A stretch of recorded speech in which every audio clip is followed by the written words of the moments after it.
1979 ये सिर्फ एक साल नहीं था बल्कि पश्चिम एशिया की राजनीति का वो मोड़ था जिसने पूरी दुनिया की शक्ति संतुलन की तस्वीर बदल दी।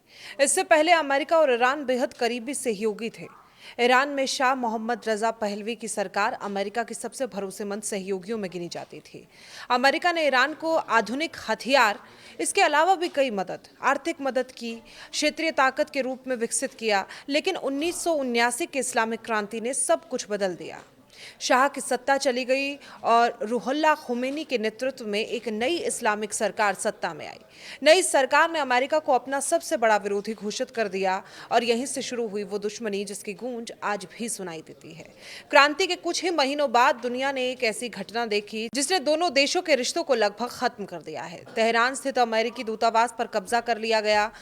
52 अमेरिकी राजनयिकों को 444 दिनों तक बंधक बनाकर रखा गया। अमेरिका के लिए केवल एक कूटनीतिक संकट नहीं था बल्कि राष्ट्रीय प्रतिष्ठा पर बड़ा आघात था। इसके बाद दोनों देशों के बीच भरोसा पूरी तरह टूट गया। अमेरिका ने प्रतिबंध लगाए, आर्थिक संबंध खत्म किए और ईरान को अलग थलग करने की नीति अपनाई। दूसरी ओर ईरान ने अमेरिका को अपने राजनीतिक विमर्श में प्रमुख विरोधी के रूप में स्थापित कर दिया। 1980 का दशक इस दुश्मनी को और गहरा करने वाला साबित हुआ। सद्दाम हुसैन के नेतृत्व में इराक ने ईरान पर हमला किया और 8 साल तक चला ईरान इराक युद्ध शुरू हो गया। इस संघर्ष में अमेरिका ने प्रत्यक्ष और अप्रत्यक्ष रूप से इराक का समर्थन किया। ईरान ने अपने खिलाफ अमेरिकी रणनीति के रूप में इसे देखा। लाखों लोगों की जान लेने वाले इस युद्ध ने ईरान की सुरक्षा सोच को हमेशा के लिए बदल दिया और यहीं से उसने मिसाइल कार्यक्रम, क्षेत्रीय सहयोगी समूहों और आत्मनिर्भर रक्षा नीति पर विशेष जोर देना शुरू किया। इसी दौरान एक तीसरा पक्ष भी इस समीकरण का स्थायी हिस्सा बन गया, इजराइल। अमेरिका और इजराइल दशकों से रणनीतिक सहयोगी रहे, जबकि ईरान ने इजराइल को मान्यता नहीं दी और फिलिस्तीनी मुद्दे पर खुलकर उसके विरोध में खड़ा रहा।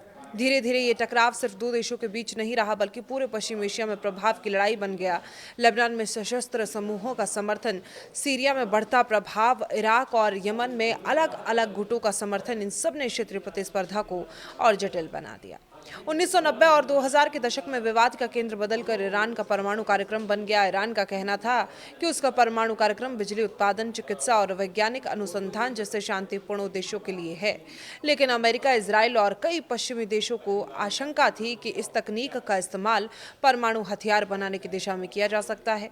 इसी आशंका ने अंतर्राष्ट्रीय प्रतिबंधों, कूटनीतिक दबाव और लंबी बातचीत का दौर शुरू किया। कई सालों की बातचीत के बाद 2015 में एक महत्वपूर्ण परमाणु समझौता हुआ जिसे दुनिया ने उम्मीद की किरण बताया। इस समझौते के तहत ईरान ने अपने परमाणु कार्यक्रम पर कई सीमाएं स्वीकार की और बदले में उस पर लोगों के कुछ आर्थिक प्रतिबंधों में राहत दी। उस समय माना गया कि अब क्षेत्र में तनाव कम होगा, लेकिन ये उम्मीद ज्यादा समय तक नहीं टिक सकी। 2018 में अमेरिका इस समझौते से बाहर हो गया और ईरान पर फिर से कड़े आर्थिक प्रतिबंध लगा दिए गए। इसके बाद दोनों देशों के बीच तनाव तेजी से बढ़ा। फारस की खाड़ी में जहाजों पर हमले, ड्रोन गिराए जाने की घटनाएं और क्षेत्रीय सैन्य गतिविधियां लगातार बढ़ती गई। जनवरी 2020 में ईरानी सैन्य कमांडर कासिम सुलेमानी की अमेरिकी कार्रवाई में मौत ने इस संघर्ष को नई ऊंचाइयों पर पहुंचा दिया। जवाब में ईरान ने अमेरिकी ठिकानों पर मिसाइलें दागी। दुनिया को पहली बार लगा कि ये तनाव किसी बड़े युद्ध में बदल सकता है। इजराइल की चिंता हमेशा से यही रही कि अगर ईरान कभी परमाणु हथियार बनाने में सफल हुआ तो क्षेत्र का सामरिक संतुलन पूरी तरह बदल सकता है और इसी वजह से इजराइल ने कई बार ये संकेत दिए वो अपनी सुरक्षा के लिए एक तरफा कार्रवाई करने से भी पीछे नहीं हटेगा। और दूसरी ओर ईरान का कहना रहा कि उसकी सुरक्षा को लगातार खतरा है और वो अपनी रक्षा क्षमता को कमजोर नहीं करेगा।